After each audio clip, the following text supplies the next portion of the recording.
Chronic fatigue syndrome is where, a person is always tired. I just decided one day that something has to end. They ask you what your intention and purpose is for coming here. Our traditional martial arts, they've always had three components.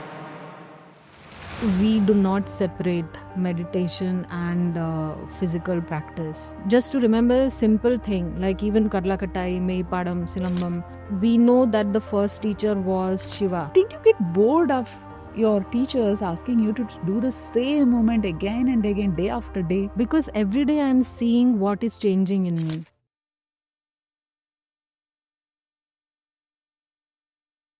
Another beautiful day, another beautiful The Life Crits conversation. We have with us today Trisha Dete. What do I tell about her? I know her from probably 2016-17 times, but she is right now Karlakatta practitioner and the world record holder. And she's also a Dhanurvidya Acharya, and she's also done Shaolin techniques. She has learned from that. So let's welcome Trisha Dete, and we are going to have lots of valuable information. Don't miss a minute. Welcome, Trisha. Hi, Kritika. Thank you for having me here. It is an honor, I would say, to have you here. Thank you so much. Thank you. We'll start a conversation. So let's know you, your childhood, your upbringing, your education for our community and for me also. I grew up in a very typical middle class Maharashtrian family in Bombay. Okay. And we were a family of 6 people, 4 siblings. And to be honest, growing up as a family, financially, it was a big challenge because, we were 4 children and my father didn't have a very well-paying job. So it was like a dream for parents to see their children becoming, let's say, doctor and engineer with hard work, and which is like very typical dream for all Indian middle class parents. So yes, I became an engineer. Oh, yeah, okay. I've my Another engineer. My graduation is in engineering from Mumbai University. But I always knew that was not my calling. Okay. Like since I was very young, I knew that I was being pulled into something, a kind of a deeper world of understanding about nature and other human beings and myself, actually. Okay. Going deeper into myself. And I always tell this to people that I was very blessed to be very sick since a very young age.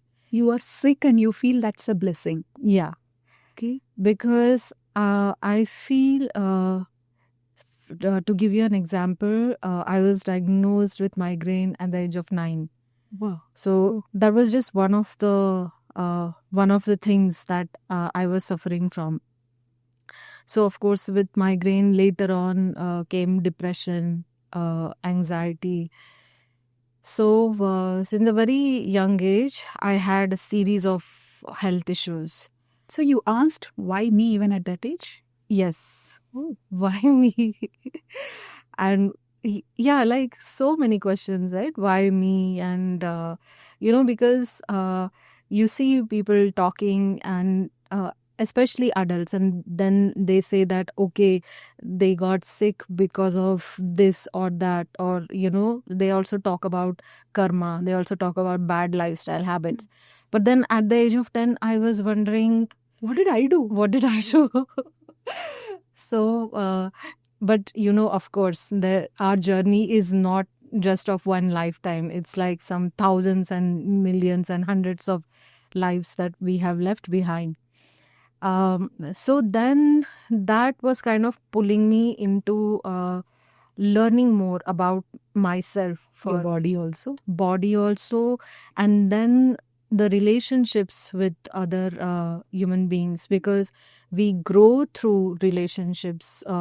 Relationships affect our mental health, our emotional well-being, what we eat, what we think, all these things deeply affect us. For example, was there any time which you felt bad while you were sick and this happened? I really felt bad in my childhood. At that time, I was like, do I really even deserve it? Any such thing that happened? A number of times, because I also suffered with chronic fatigue syndrome since a very young age, since the age of 12, 13, I think. At that time, I didn't know that it was chronic fatigue. What is that? Chronic fatigue syndrome is where, a person is always tired, and they always have, all the time, they experience pain which can't be explained. Uh, you don't have any illness that can be diagnosed through medical reports or any scans, but then you always feel sick. You always feel tired. You always feel painful in your body. And when a very young age, when a child is feeling tired, people will think the child is lazy. Yes.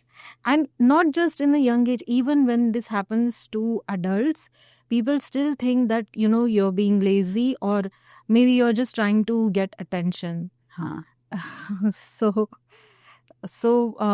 And also one more thing which I think was very important for me to understand was what was violence, because I felt that the violence that we see in the world around us, it's the manifestation of the violence inside us which we are perpetrating towards our own self.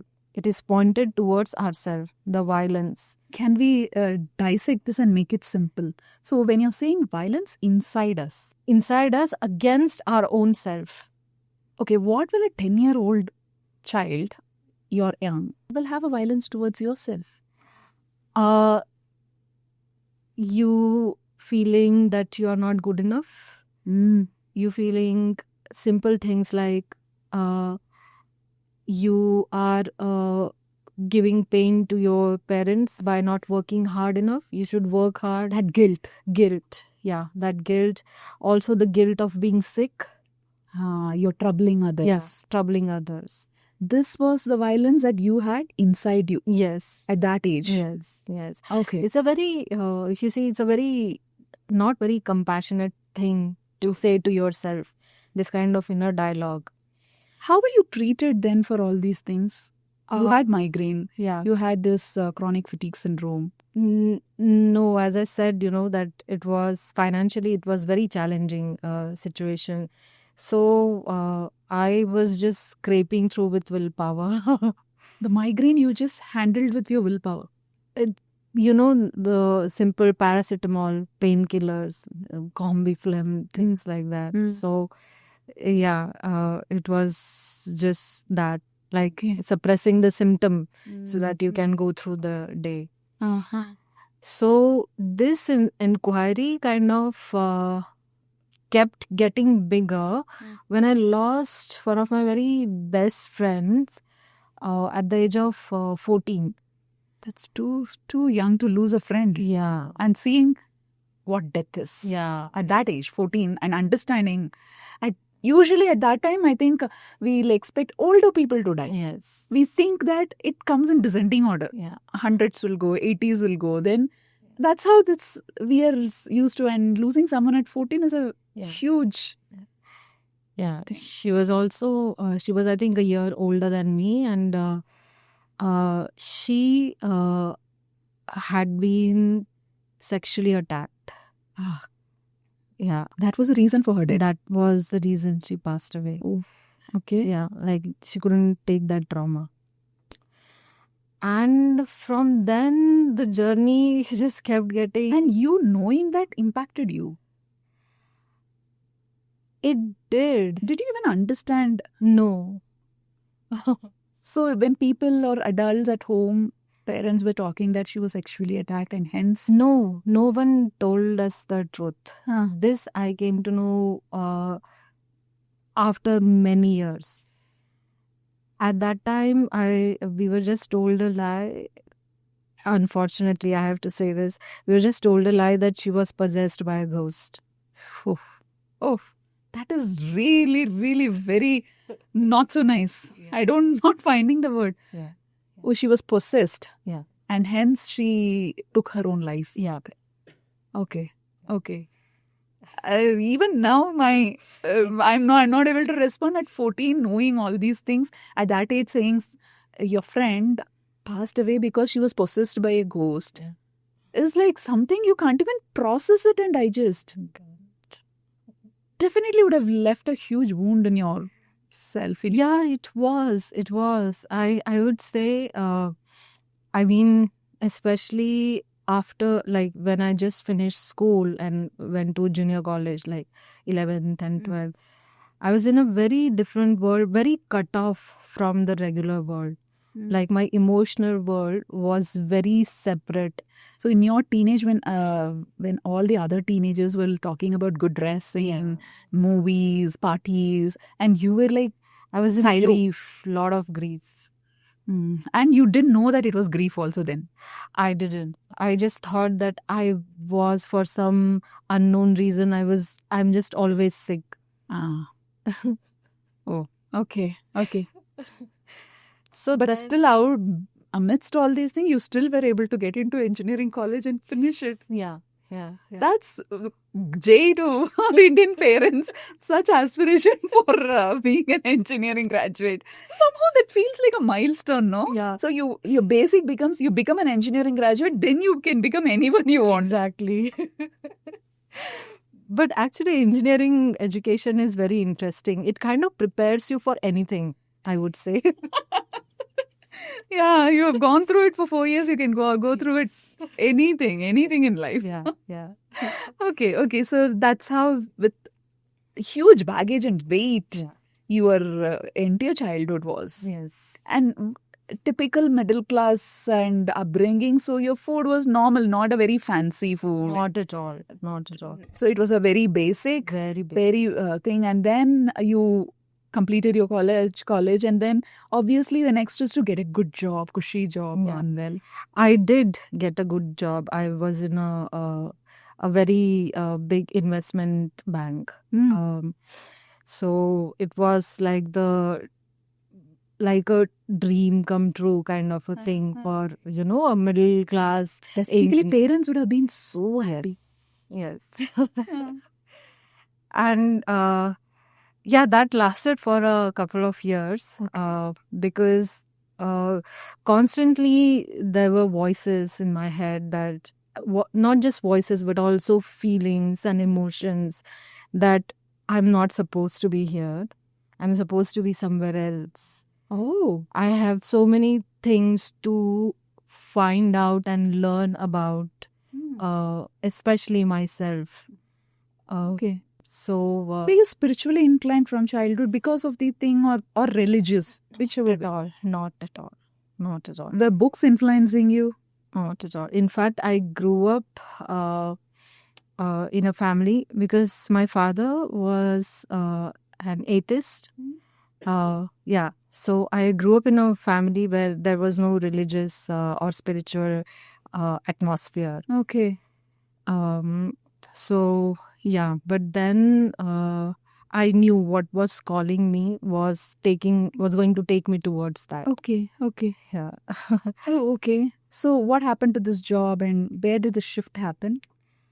So then it's like, I would say I was going deeper and deeper into a kind of darkness. Because I was not doing what I was meant to do, right? And that's why, it was pulling me down and down, like, more and more towards rock bottom. So more and more darkness each day I was experiencing. And this was also in Mumbai? This was in Mumbai. Okay. I had to get into therapy, psychotherapy. I had to start taking medicines, psychiatric medicines, which kind of, The early 20s itself. yes, this was like even before I turned 25, I'm talking about. Okay. Yeah. Oh. And then, you know, I just decided one day that something has to end. Either this way of life has to end, or the life itself has to end. Oh, that is that's like a do or die type. Yeah, One yeah. thing has to end. Yeah. Okay. I mean, one is a mental depression you were going through because you were searching something. Yeah. There was a soul search and something deeper. The other one was your physical ailments. Yes.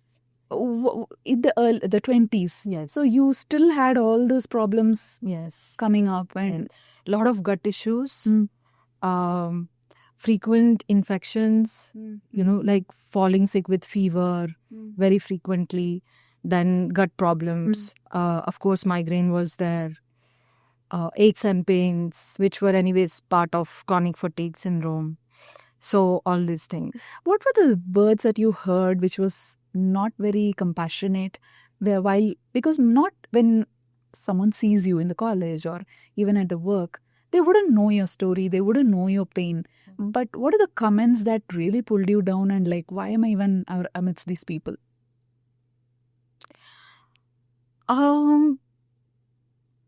To be honest, it was like I started seeing that I can't expect compassion from others because they are not even giving it to themselves. That's true, powerful. Yes. We're not compassionate to our own self, then only you can give it to others. Yeah. So I had. However, people wouldn't realize that, but they would end up judging. Yes. Wasn't that you took it in a stride like, yeah, obviously that is all they can do. Yes, and also I would say that I had kind of started cutting myself off from what is like a regular world, Material world. because the regular world had started becoming very painful, overbearing. What? Like earning, spending, traveling? No, just the fact that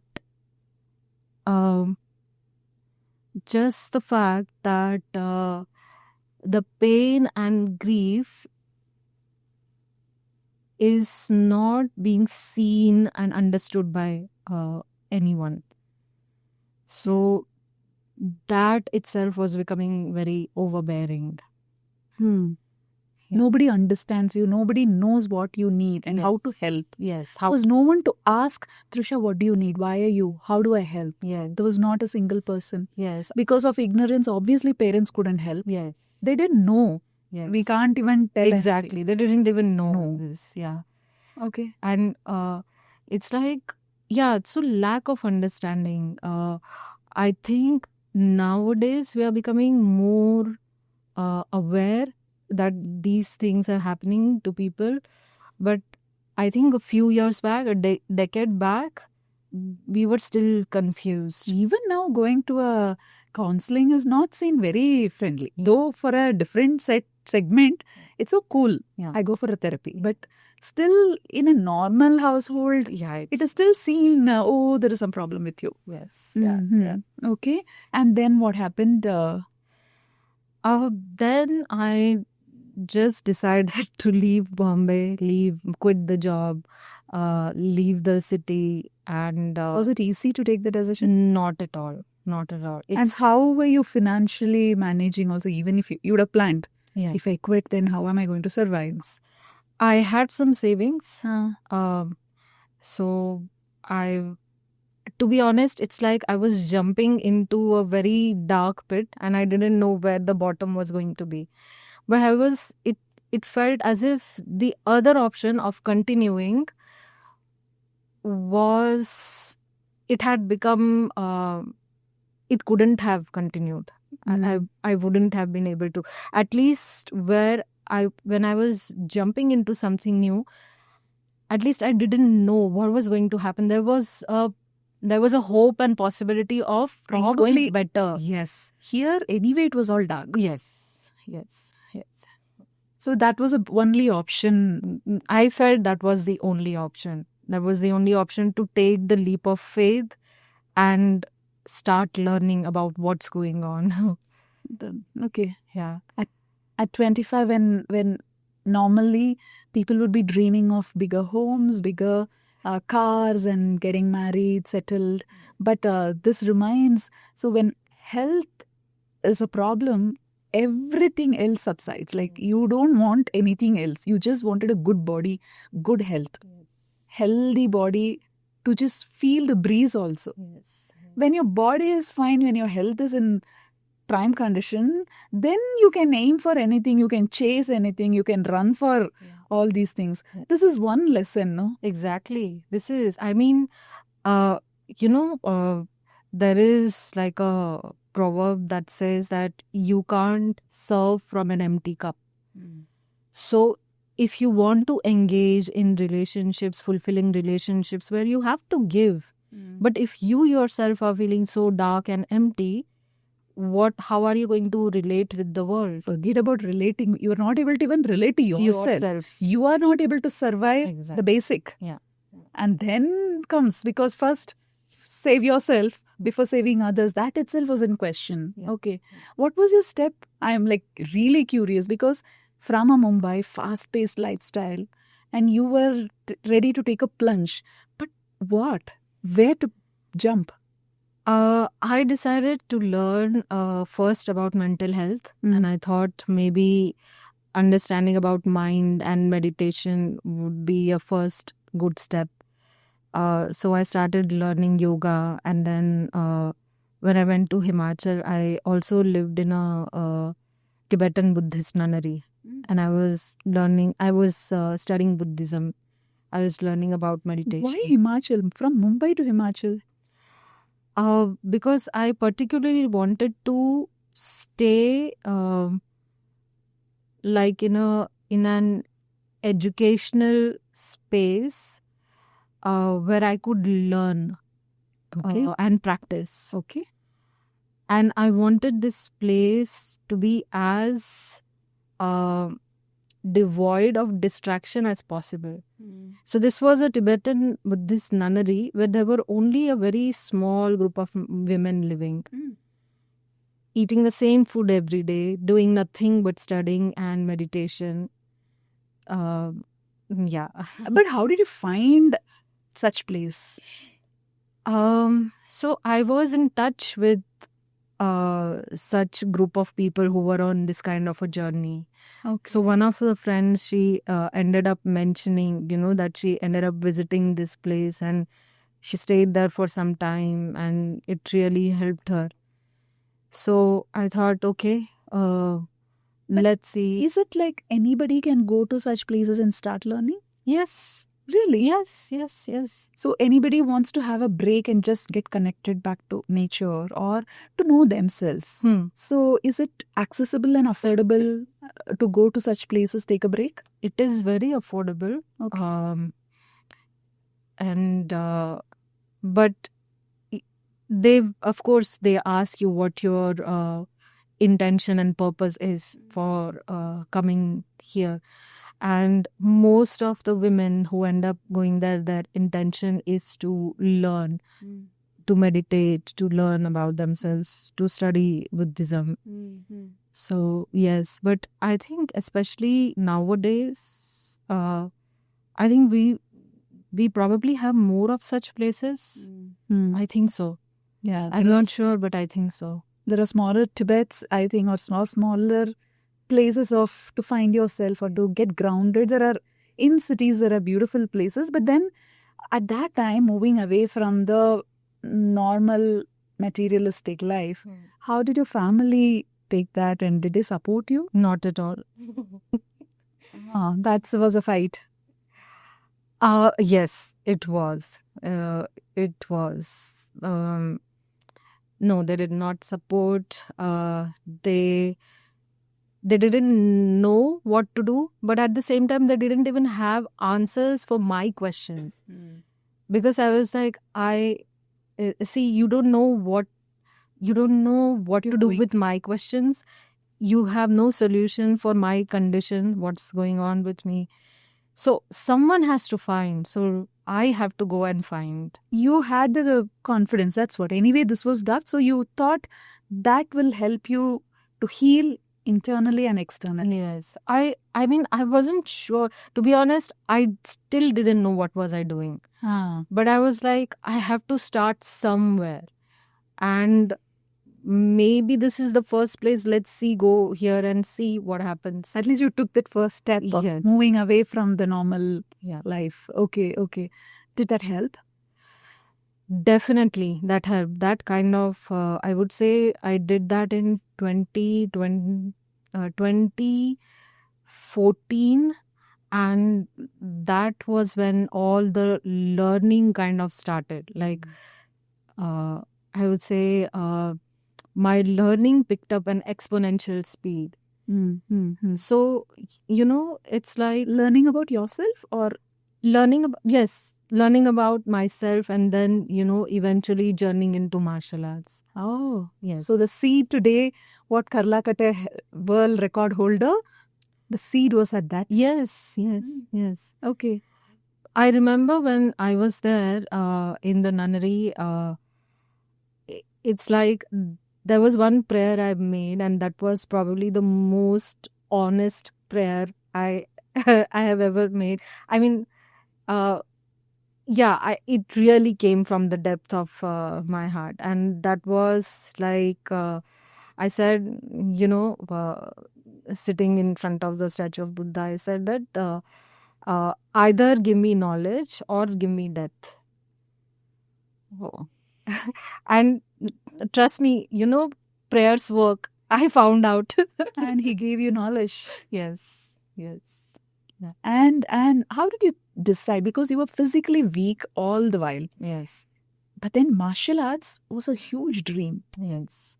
Moving from a very weak body to do martial arts. Yeah. That journey, how was that and where all it took you?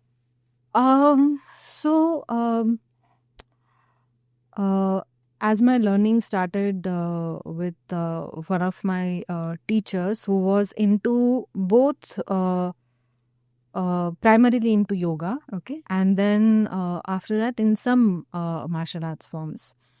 So when I started practicing martial arts, and that was like a very very basic level, very less. That time itself, I started feeling more connection with it than with anything else I had ever done, meditation or yoga especially. And that's not to make any comparison. I'm not saying that.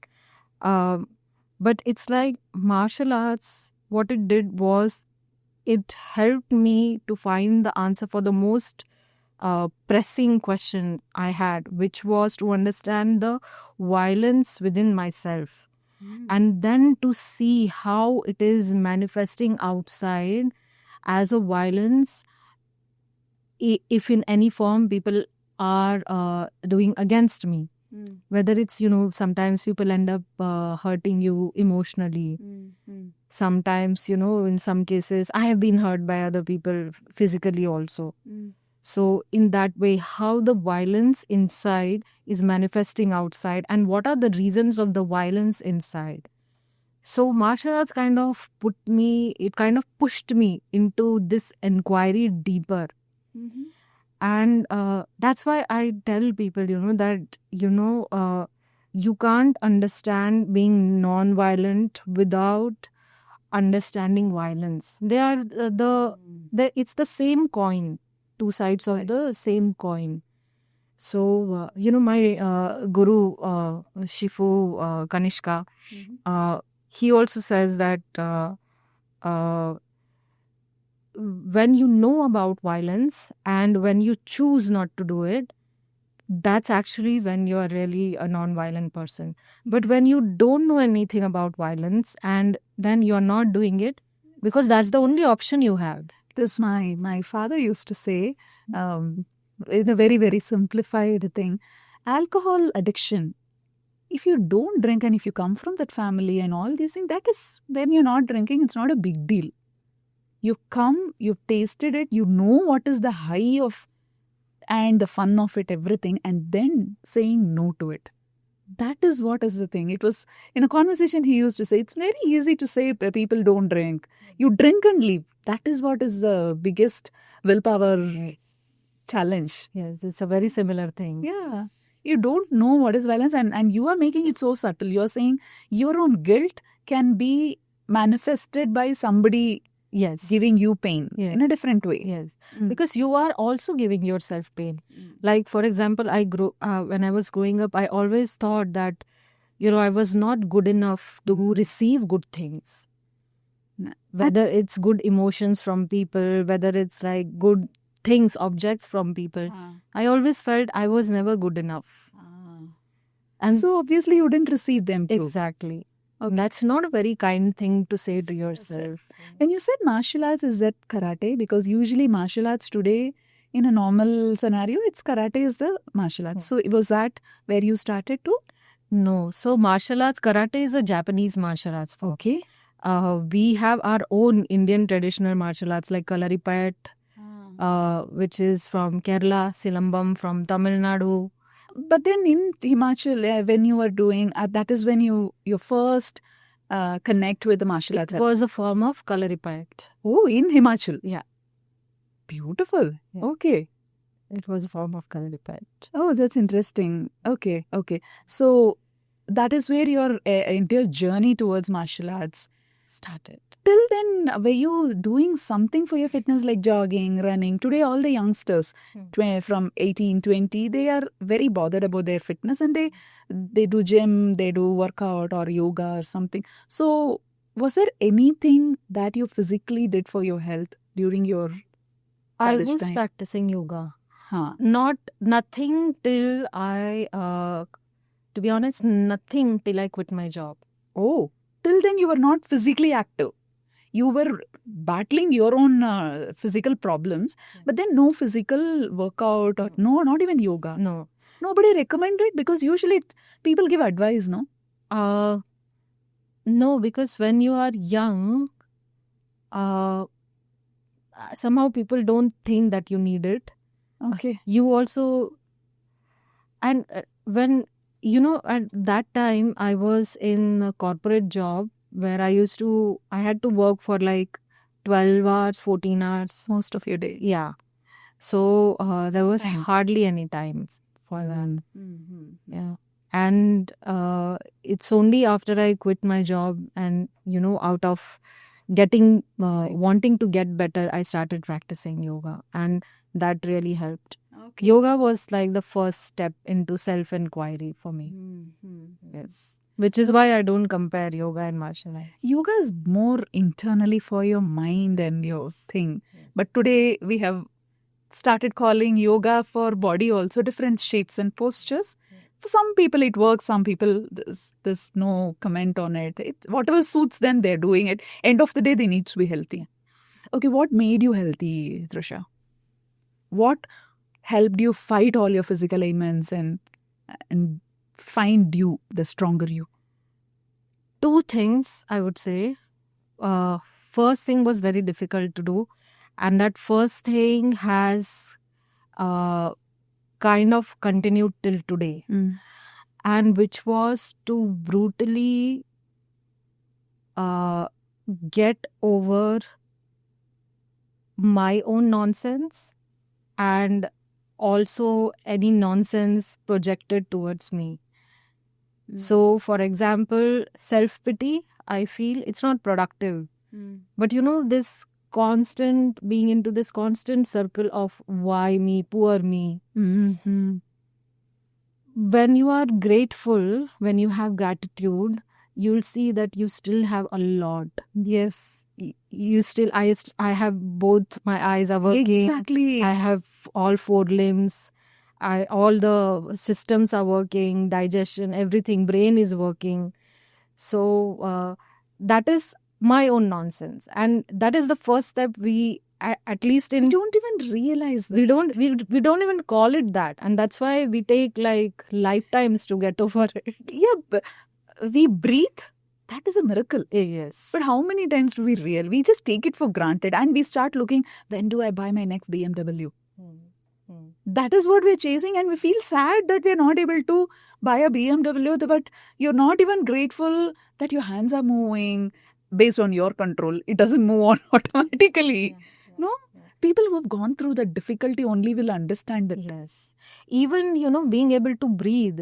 Someone with asthma, they know. They know the pain. Yeah. Ask them. Exactly. Yeah. And even gut health, like if you can't eat something, even basic stuff, and then it inflames and it has problem. Yeah. Those are the people who will know the value of every bite. Correct. If I eat this, what will happen? If I eat this, that is what always running in their head. They can't live the life normally. How many realize that? They take it for granted. Today pizza, tomorrow burger, day after something else.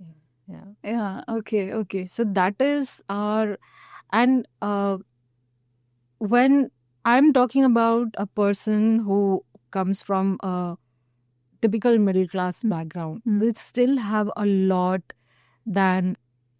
of people in the world who don't have it. So, and that's why I say that getting over my own nonsense. So, but at the same time, also understanding that that's the compassionate thing to do, not giving space for your nonsense, because your own bullshit is actually making your life difficult. And not giving space for that, it's a compassionate thing to do. To yourself also and to others also. Because when your behavior is sorted, your emotions are sorted, your communication is sorted, then your relationships also become better. You start treating others better. When you could have chosen normal workouts or yoga or in the postures form for exercise to better be healthy, why did you choose martial arts? So the first thing, as I said, that martial arts pushed me more into the inquiry about learning about violence. But was that curiosity? See, before you joined to learn that, you would have had that discussion in your head. I could opt for going to a gym or body workout or some mobility exercises. If you had decided that you physically, I need to be strong and some workout I have to do, you could have chosen so many other workouts that are very popular. There is no spiritual foundation to them. Oh, so you were looking for anything that has spiritual Yoga base. has a spiritual foundation. Kalaripayat has a spiritual foundation. Honestly, yeah, nobody has seeing it. Nobody has told it also clearly, like what you're saying, that our traditional martial art forms have spirituality as foundation. Yes. Explain on this. See, understanding the violence inside you and working on that, and then not projecting it onto others, which is eventually going to make world a worse place to live in, is itself a very spiritual thing to do. This is, you're working on one very big aspect of spirituality, right? And our traditional martial arts, if you see, they've always had three components. One is what you see, the external component of all this rigorous practice and all that. Second component has been the healing part. Like for example, let's say Kalaripayat has healing therapies and massages, that. And the third part, which many people don't know about and which has always been integral part of not just Indian martial arts, but also Chinese martial arts, Japanese martial arts, has been the meditational inquiry. So, like in yoga, we start with a meditation. Similarly, are you saying Kalaripayattu also has a meditation as part of its regime? It is, but we do not separate meditation and physical practice, Okay. because you are meditating even through all the movements. Okay. Okay. And then, of course, you So have. are you saying focusing on your breath or the body movement is the meditation? It is meditation, but also remembering where the movement comes from. Okay. For example, let's say in Silambam, also in traditional Chinese martial arts, there is like a story for the movement. Okay. Yeah. To remember, just to remember a simple thing, like even Karlakatai, Meipadam, Silambam, we know that the first teacher was Shiva, Lord Shiva himself. So when you're practicing, you always have this in the back of your mind that you are practicing something given by The Adiyogi or yes, Shiva himself. yes, So you have that responsibility and the respect, exactly. a lot of positive emotions. Yes, feelings, emotions associated with it. Okay. So there is not like a separate, you don't have to put like a separate effort into bringing yourself to center or bringing more awareness. When you have this, when you learn this, when you have this awareness, when you know about this, and when you practice, you are constantly at every moment bringing yourself to center and awareness. And especially in the practice of martial arts, if you do not have self-awareness, you are going to get hurt. Oh. So unfortunately, today, going to a martial art class has become cool factor.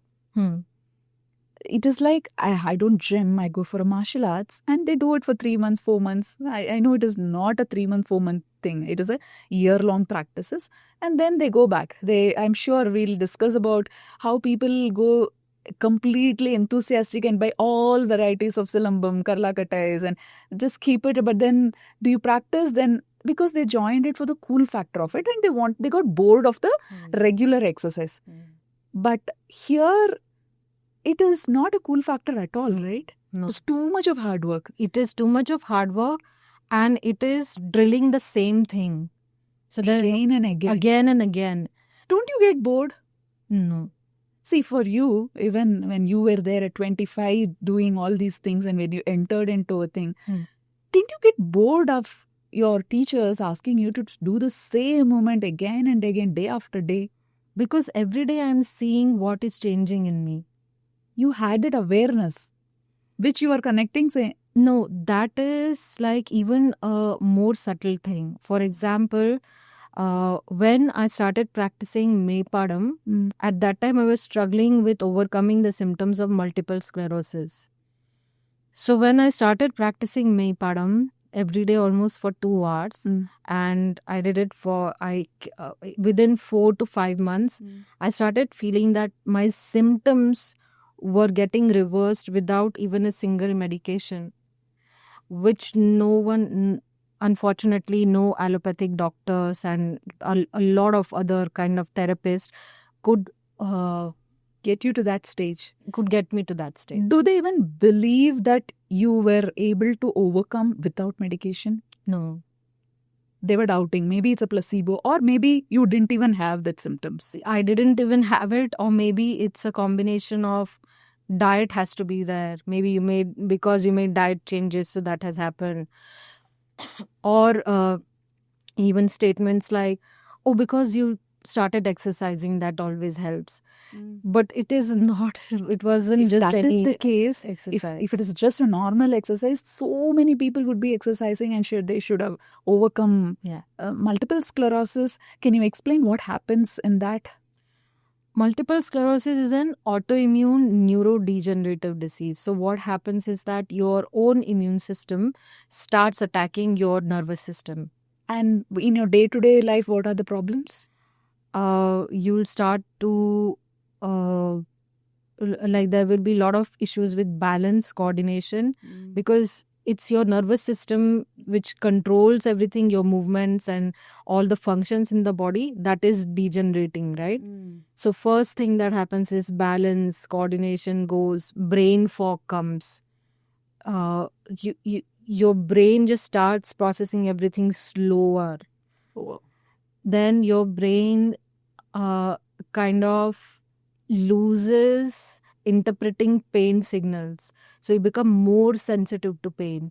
I remember when my MS was like at its peak, if you would just touch me like this, I would be like, I would feel a lot of pain. So your brain stops interpreting pain signals correctly.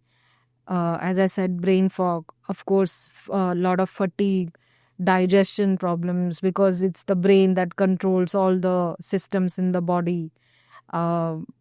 Balance, coordination. At later stages, people start to experience symptoms with their vision. Their vision starts to get affected. Muscle mass loss. Then not able to move, they lose mobility. So is it that time when you really went anorexia or lost a lot of weight? Is that the period? Yeah, that was. Yes. Usually in this kind of stage, people would want something easy. Yes. Pop a tablet, Yes. get well and continue your thing. But you chose a tougher path of working out every day, and that too not with a normal go to a gym or do a strength training or do some yoga. You chose a very tougher path where 2 hours of doing the same thing again and again requires. Was it your need? Somehow I have to get out of this physical ailments. What powered you? See, the thing is that modern medicine could not explain to me why this was happening. Okay, yes. So if they could not... But they could treat you, right?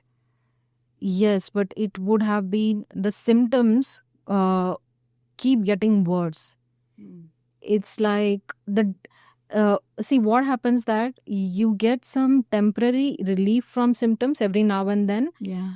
But since they don't know what is the root cause, they can't treat the root cause. So the degeneration that's going on under the layer never stops. Degeneration continues. Anybody in that stage, they would have gone for some medication. Yes, though it is a temporary relief, they would have popped a pill every day, because I know people who are living with MS and much higher, they pop. There are a couple of tablets and they do a basic clean lifestyle. That could have also been a path. Didn't you consider that, and you wanted a complete relief and the root cause of it? That is what I'm asking. What drove you for that? Your life could have been much more easier. You could have focused on your mainstream career. No, it was not easy, no. It did not feel easy. And it didn't make sense to you personally at all. It didn't. And see, at some point, I was clearly told by the doctors that, after a point, you will end up in a wheelchair. Oh, okay. So then... They were sure of that. Yes. And obviously no one wants that. Yes. Okay. So then, anyways, it's like, a lot of doctors were finding it difficult even to give a diagnosis. Okay. They were like, you are still not bad enough for us to give, like you have to get worse for us to give a conclusive diagnosis. Some doctors who were more, they were more plugged into alternative therapies and how mind works and all those things, they were at least ready to admit that this is the start of MS. Okay. This is the very beginning stages of MS. Some doctors, they said, maybe this is not MS, maybe this is fibromyalgia, which has got very similar symptoms. Okay. Yeah. So that kind of a thing. So if, it's like, if I knew if it's going to get worse, what is the point in going adopting this path? So this all happened when you were in Himachal. Yes. Yeah. And how did you find Kalaripayattu? No, what I found was Karla Katai. Yes. Yeah. So at that time, my yoga teacher, Mm. whom I had started learning with, so he said that, you could try this. Mm. This could help. Mm. Um, and since you have tried so many things and they have failed, Give why it a not? chance. Yeah, give it a chance. You don't have much to lose. Yes. If it helps. Otherwise, we'll see later. That Yes. kind of a thing. Yeah, Okay, yeah. okay. So that's when I decided to, relocate to Pondicherry. Then I started learning in a Gurukul, Meipadam and Karlakattai, which is a part of Tamil martial arts, that is Silambam. Mm. Okay, okay. You in our conversation, you had been using these words, teacher, guru. What is your view on these two terms? Who do you call a teacher and who do you call a guru? So teacher equips you with knowledge, whereas guru lets you get the wisdom by allowing you to explore yourself. Mm-hmm.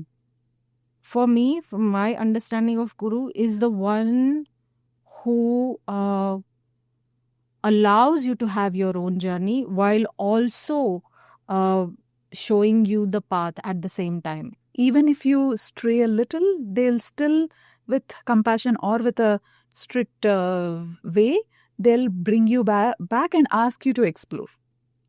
Is that so? It depends. Sometimes even a guru not bringing you strictly back to the path is also their way of teaching you. Got it. Because a guru is a person who is at such a level that they know that if they let you explore this, it will bring you back to the right path. Why I asked you this question is today we call anyone and everyone guru. Yeah. Who teaches you literally on Guru Purnima day, there are messages to every possible person who's taught you cooking to thing. We have just commoditized the word guru. Yeah. And for you, from the time you finished your school, college, it was all you learned from different teachers. Yes. And it's not that you call all those who taught you different skills, techniques, you don't call them guru. Guru, yes. Okay. Yeah. And how was the relationship with teachers and gurus? Where do you draw the line? It's very important. That's a very good question, actually, because unfortunately nowadays also some of the people who call themselves guru have some level of unhealthy narcissistic tendencies. Mm-hmm. So as you said, draw the line. So when you acknowledge and recognize, what a guru means to you, that your guru has the power to put you on a right path. At the same time, you have to be discerning that you yourself and your intuition, these are also real things. So for me, what I've learned is that when you ignore your intuition and when you just put someone on a pedestal and just follow whatever they are saying, that's not the real learning. That's just, you're just turning them into your father or mother, or again someone whom you want to give the responsibility to, instead of taking it yourself. You're expecting somebody to neatly clean the path, Yes. then put petals also, and then what normally we expect. Yes. We expect some easy path always. Yes. But that's not what is actually should be expected. Yes. That's not the real work. The work is, it's like saying that, okay, if I just blindly trust my guru, put faith in them, then they will just restructure my karma in such a way that I'll go ahead in life. That does not happening. That does not happen, and that's not the real learning. That's not the real work. So gurus are not ones who will do magic with your life. They are the ones who will make you struggle and suffer a lot more. Yeah, they'll make you struggle and suffer in the sense they will also show you how important it is to do the work by yourself. No spoon feeding. No spoon feeding. So a true guru, a real guru will not really want you to follow him like blindly. He'll be like, he'll show you the path. He'll tell you, okay, this is a good direction. Now you explore it yourself. Because exactly, a good guru himself or herself is very discerning about the rules of engagement, the boundaries. And the ones who are not, and the ones who need a blind following from you, without questioning can get you into very unhealthy situations. And that's why we have so many different kinds of scandals happening nowadays where some or the other guru is. Fear questioning a guru, no? But is it true? Should you really fear questioning the guru? Whether your own doubts or you probably have a question about your guru doing something. Should a disciple question? I think a good guru will not have any problem with that. They'll not take it as an ego question. Not at all. Like, I would like to mention here, my teacher, my guru, Shifu Kanishka, he said in the first camp itself, when I went to learn in Shaolin Gurukul in Nainital, he said that, do you know there are no bad students? There are only bad teachers. And that was the first time ever I heard a teacher saying this. And then that also pushed me into kind of, inquiring about my own behavior as a teacher. Like, am I doing that? Am I doing that? Am I doing that? Yeah, that question of retrospecting and contemplating, that only a guru can help us. But whereas the teachers, I know we are going a little away from Karlakate to this one, but why this question is very important and relevant for us to discuss is, you have gone through a lot of teachers. But finally you ended up with a guru. Probably, again, guru is Guru Tattva. It is, the Tattvas can change, take a different form anytime. But unfortunately, it's more teachers now being called gurus, and we don't even know what to expect from a teacher versus a guru. Yes. But for you, usually gurus means it's the saffron robes, or somebody spiritual, or even somebody from a different segment of a thing, gurus. But you are saying your guru right now is from Shaolin. It's a martial art. It's a martial art. Shaolin Kung Fu is a martial art. Martial art. Yes. So, again, that is also something to be debunked, right? Gurus are not the ones who do pujas or meditations and do a yoga teacher is a guru. Somebody in a martial arts who can also be a guru. Yes. How did you know that he is your guru? They say that once you are ready, the guru appears. Okay. Okay. And I feel all these years I spent making myself ready. That's what the self-inquiry about the violence inside, about what is the compassion towards oneself, then getting rid of all the nonsense I said.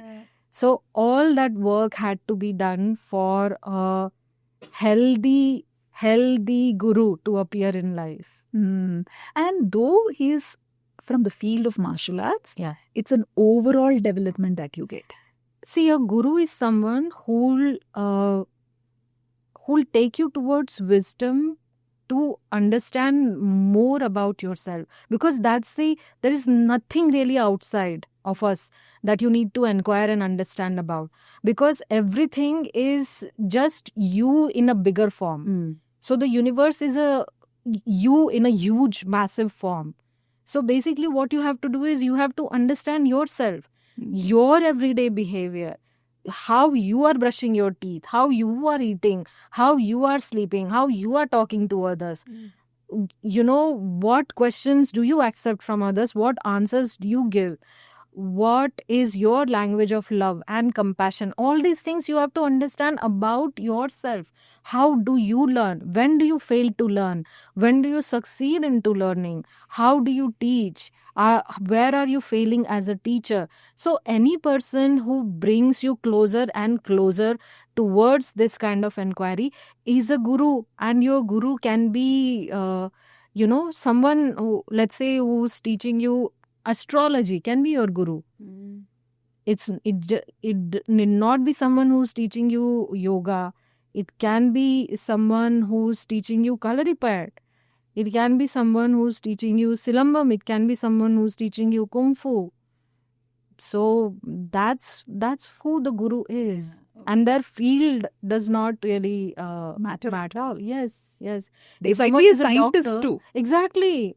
That's what I was coming to. If, let's say, you are an allopathic doctor and someone, let's say, your professor or, as you said, scientist, and someone who's teaching you and pushing you towards that kind of inquiry, Self-inquiry. inquiry into yourself is a guru. Trying to connect you to you. You to you, exactly. That is a guru. That is a guru. You don't have to look for the robes or the Malas, malas. crystals. Yes, many more like that. Yeah. And, interesting. Okay. Now we'll come to the topic that you are specialized in. While these are the things. So it is amazing to know that you didn't choose martial arts for the cool factor or for even the fitness. You chose Karla Kate instead of going to gym or workout because they didn't have the spiritual basement, the foundation. How do you explain that Karla Kate gave you that? Because this is the first 4 months is where you realize there is change in your health. How did that spiritual connect happen between your physical movements and your inner health? See, healing of physical symptoms is not possible without healing of mental symptoms. Okay. Always, because our mind has a very deep and intense effect on our physical health. Which meant that if I was healing physical symptoms, that my mind was also getting into a healthier place. And that's the beauty of our ancestral knowledge, that it lacks that drama. It keeps doing its work silently in the background as long as you are doing your work. You consistently practice, so everything moves up. Yes. Everything evolves. Yes. Physical, mental, and spiritual. Yes. Spiritual is an integral part. That is what you're saying about our traditional arts. Yes. But honestly, the practicality, today people are choosing workout for weight loss, entry point, to look good. Yeah. Today, a fit person is one person who is having a great body shape. Yeah. But Karla Kate, can it give me that? No, because these body shapes and standards of weight have been determined by industries and not the universe. I would argue.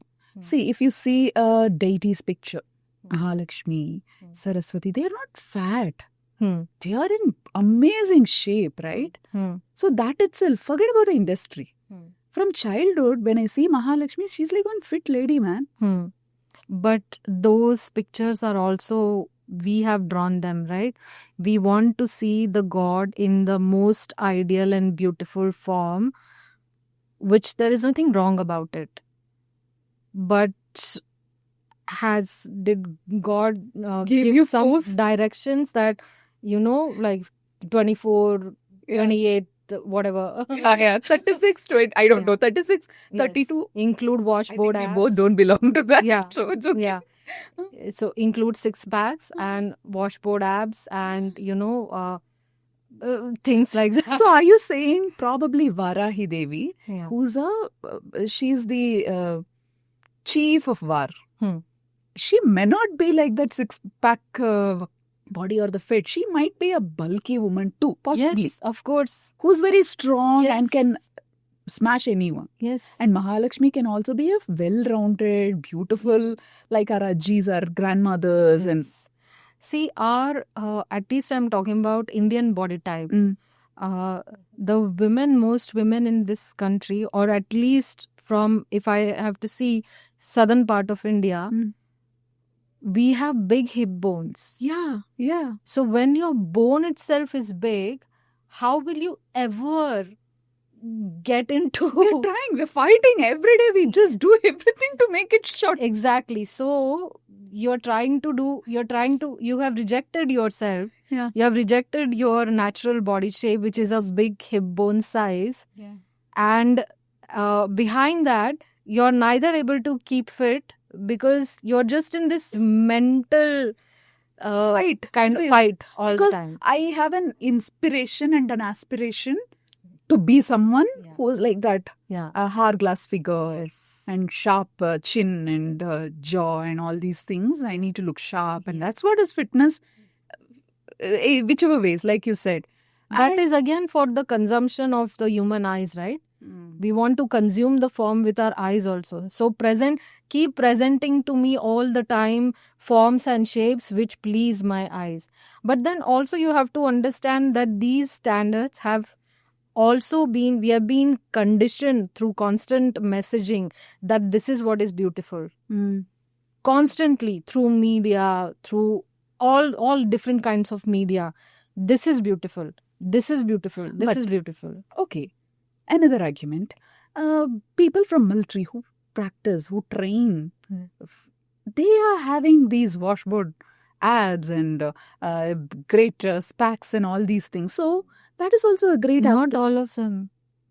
If you see our traditional martial artists, whether it's in Chinese tradition, whether it's in Indian tradition, we don't have bodies like bodybuilders.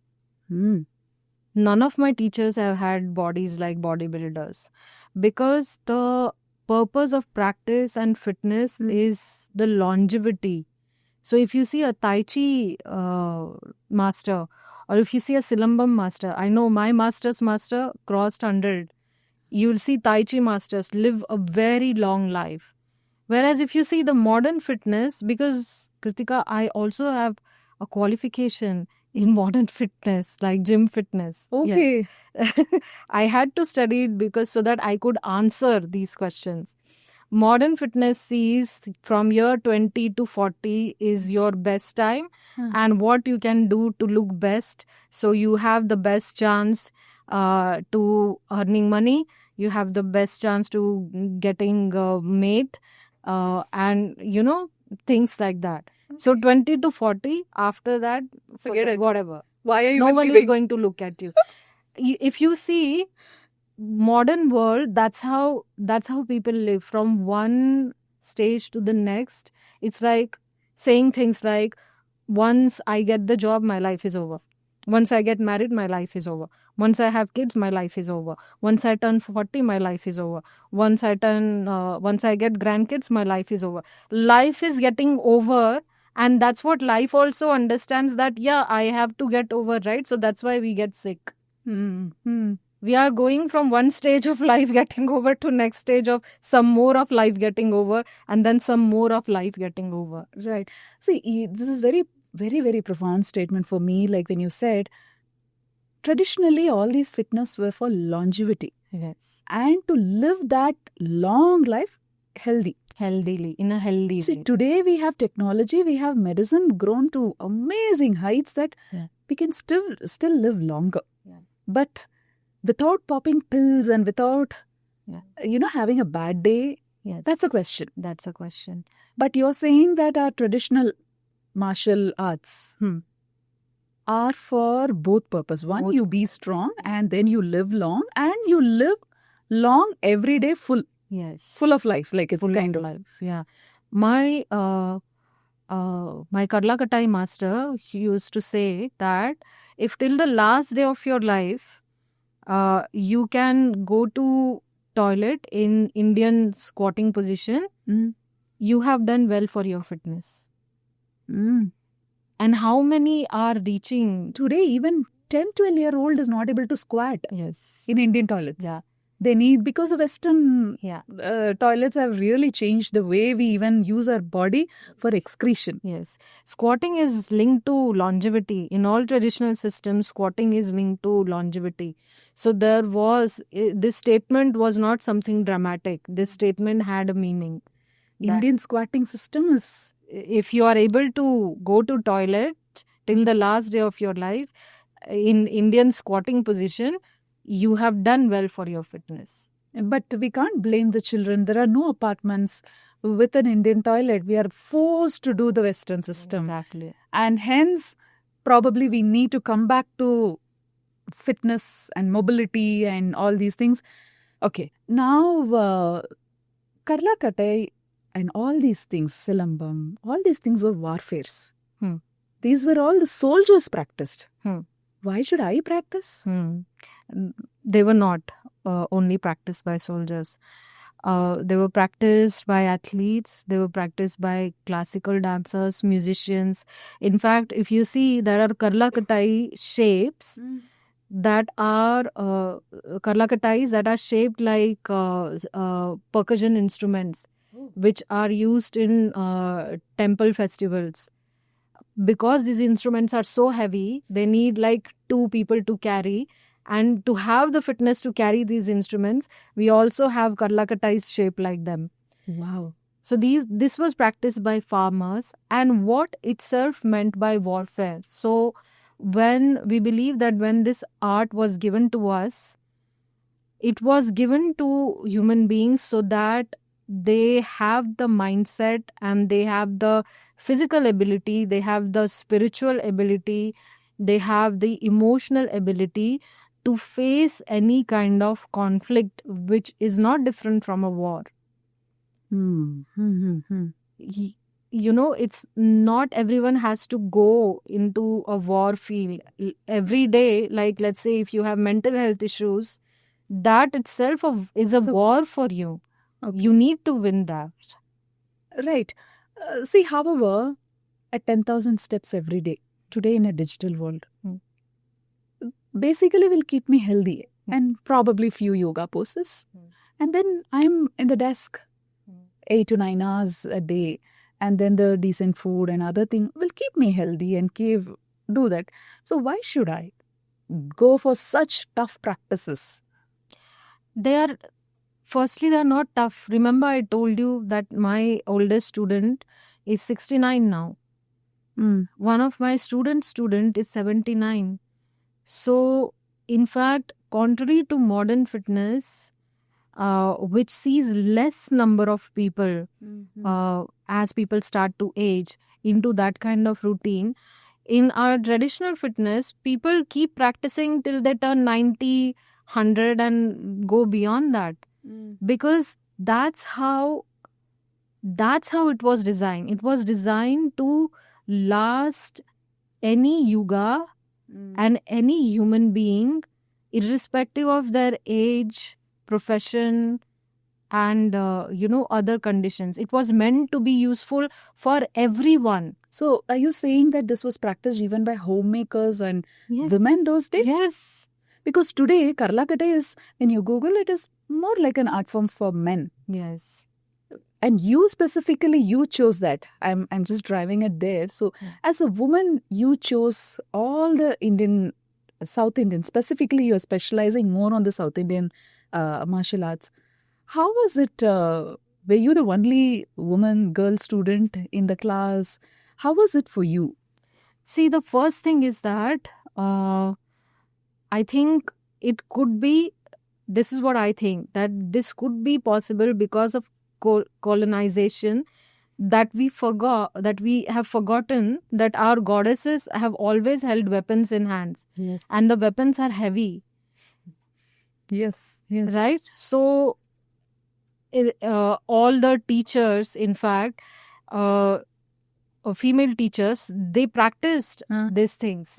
So when you see the goddesses depicted, it is telling you that you have to imbibe these qualities. That's what it is for, right? The way, if you see the description of goddesses holding this weapon or this object or that, it is to tell you to imbibe something through that, right? So I think somewhere we have forgotten that our goddesses are warrioresses, and they practice this and they taught this. And now this is like, somehow there is this impression that it is only for men, which is completely wrong. In old times, women practiced this, they taught this. Okay. Okay. Yeah. Where not many people know, unfortunately, that goddess Parvati herself holds a lineage of a warrior art. She's a teacher. Okay. That's interesting. So that is okay. Let's possible, definitely possible that the goddesses are, because they are swords and they're gadas and all these things. But still, there is a problem. Again, probably you will say that we painted it like that. Hanuman had a gada, but here we try to give flowers to all the deities, women deities, and the goddesses. We give flowers and maybe a small loose and a sugar cane and things like that. We make it very lighter comparatively, unless it's Kali or Chandika or the Parvati, the barrier goddess. So we clearly put a line that you are gentle, then I'll give you flower. If you are from the warfare side kind of a thing, if you have to fight, then I will give. We don't realize that the goddesses who had flower are the ones who are also carrying. Exactly. They are all rupas, right? Different rupas of the same goddess.